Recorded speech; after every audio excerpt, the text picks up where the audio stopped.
okay naman, ganyan. Require na niya kami na magbayad ulit ng second installment, which is 290 euro. Para naman yun dun sa Agency of Family Law sa Ministry of Foreign Affairs sa Denmark.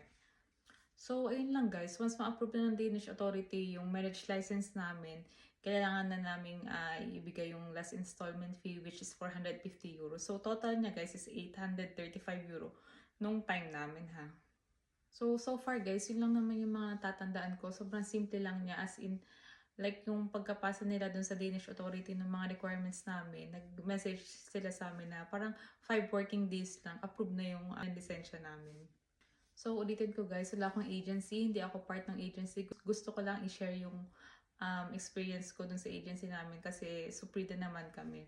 So, ang pinaka-importante, yan, kontakin yung agency, unang-una, i-gather nyo yung documents nyo, tapos mag-comply kayo sa documents, tapos maghintay lang kayo, konting patience lang, tapos, yun na. So, sana guys, nasagot ko yung mga questions nyo, or kung may iba pa kayong questions, PM nyo lang ako. Kayo, willing to help naman ako. Yun nga sabi ko, basta may time tayo. Go. So, yun lang. Cheers!